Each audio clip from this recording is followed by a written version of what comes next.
Good morning everyone. So today we are going to discuss the next topic of our chapter number 15, air around us. In the last activity you have seen that air is present in water. जो simple सी activity जो आप घर पे भी perform कर सकते हो, उस एक्टिविटी की हेल्प से आपने ये चेक किया था कि एयर जो है वो वाटर के अंदर प्रेजेंट रहती है.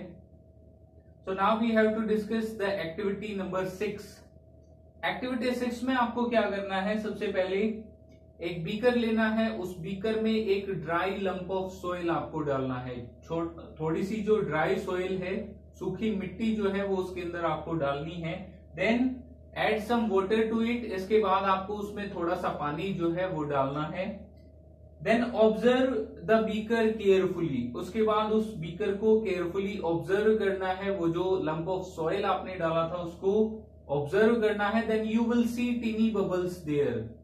तो जब आप उसके ऊपर पानी डालते हो तो वहां पर आपको छोटे छोटे बबल्स जो हैं वो दिखाई देंगे. These bubbles shows that air is present in the soil also. तो ये जो पर्टिकुलर एक्टिविटी है आपकी, ये बताती है कि सॉइल के अंदर भी आपकी एयर जो है वो प्रेजेंट रहती है. जो सॉइल पार्टिकल्स होते हैं उसमें छोटे छोटे गैप्स प्रेजेंट होते हैं जिनमें एयर जो है वो भरी रहती है. और इसी एयर को यूटिलाइज करते हैं वो सारे एनिमल्स जो आपके सॉइल के अंदर रहते हैं. तो कई बार क्या होता है, जैसे हाल के दिनों में आप लोग देखोगे कि बारिश बहुत ज्यादा हो रही है. So in those cases what will happen there, all the spaces that is occupied by the air water is filled there. तो इस तरह से क्या होता है कि जब भी भारी बारिश होती है तो जहां पर आपकी एयर प्रेजेंट है सॉइल के अंदर, वहां पर आपका पानी जो है वो फिलअप हो जाता है और एयर जो है वो वहां से बाहर निकल जाती है. जिसकी वजह से जितने भी एनिमल्स आपके सॉइल के अंदर प्रेजेंट है, सॉइल के अंदर अपने जो ड्वेलिंग्स हैं उन्होंने डेवलप कर रखी हैं.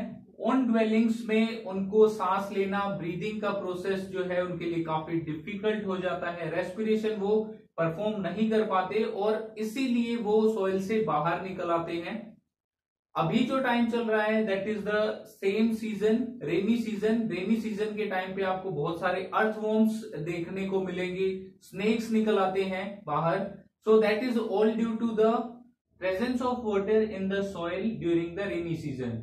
तो जितने भी आपके अर्थवॉर्म्स और स्नेक्स बाहर निकलते हैं वो वाटर की जो प्रेजेंस है सॉइल में उसकी वजह से निकलते हैं रेनी सीजन के टाइम पे, क्योंकि सारी एयर जो है वो बाहर निकल आती है और जो पानी है वो भर जाता है सॉइल के अंदर. तो उन्हें सांस लेना मुश्किल हो जाता है, रेस्पिरेशन वो परफॉर्म नहीं कर सकते और वो बाहर निकल आते हैं.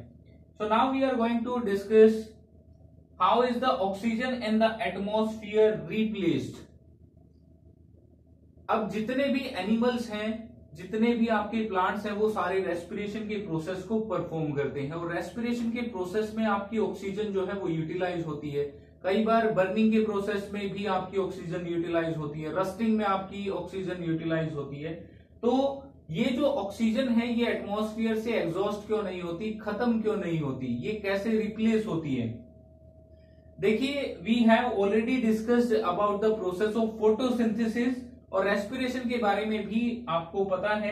तो रेस्पिरेशन के प्रोसेस में होता क्या है, बेसिकली हम ऑक्सीजन को यूटिलाइज करते हैं, फूड का ब्रेक डाउन होता है, एनर्जी हमें मिलती है, हम डिफरेंट एक्टिविटीज को परफॉर्म कर पाते हैं.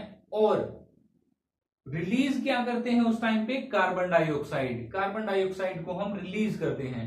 अब यही जो रिलीज कार्बन डाइऑक्साइड है इसको यूटिलाइज करते हैं कौन, प्लांट्स. इसको यूटिलाइज करते हैं किस प्रोसेस में, फोटोसिंथेसिस के प्रोसेस में. And during this process, oxygen is released, carbon dioxide is used. Carbon dioxide use होती है, oxygen release होती है. The released oxygen is again utilized by the animals for the process of respiration. The released carbon dioxide again utilized by the plants for the process of photosynthesis, and this process will continue. ये process जो है ये चलता रहेगा, चलता रहता है, जिसकी वजह से ऑक्सीजन और कार्बन डाइऑक्साइड का एक बैलेंस बना रहता है आपके एटमॉस्फेयर में. And this shows the interdependence of plants and animals on each other. और ये जो दोनों प्रोसेसेस हैं ये प्लांट्स और एनिमल्स की एक दूसरे के ऊपर जो इंटरडिपेंडेंस है उसको शो करते हैं। So now we are going to discuss the last topic of this chapter and that is windmill।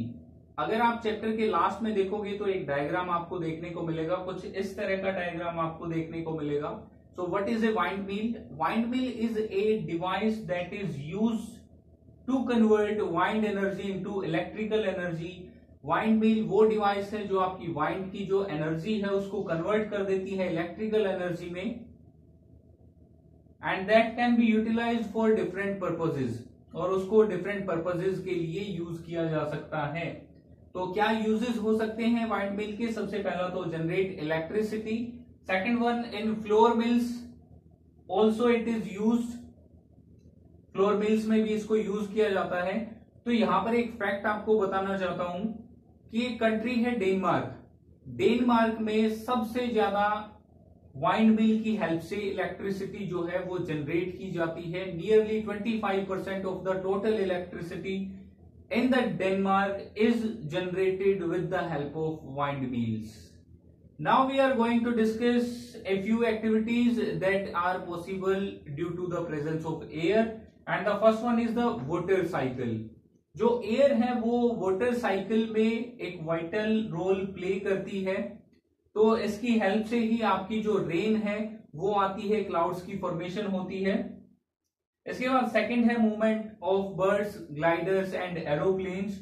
जितने भी आपके बर्ड्स हैं या आपके एरोप्लेन्स हैं वो एयर की प्रेजेंस की वजह से ही आपके एक जगह से दूसरी जगह पर मूव कर पाते हैं। Last one is respiration and photosynthesis. As we have discussed, respiration is essential for all living beings and that is possible all due to the presence of air। last one is photosynthesis also। photosynthesis में भी आपकी जो air है वो एक important role play करती है। there are more activities that we can write here, so you can write all those activities if a question is asked from you, that write any 5 activities, any 4 activities that are possible due to the presence of air। So that's all for today's class and the chapter is completed। So thank you and have a nice day।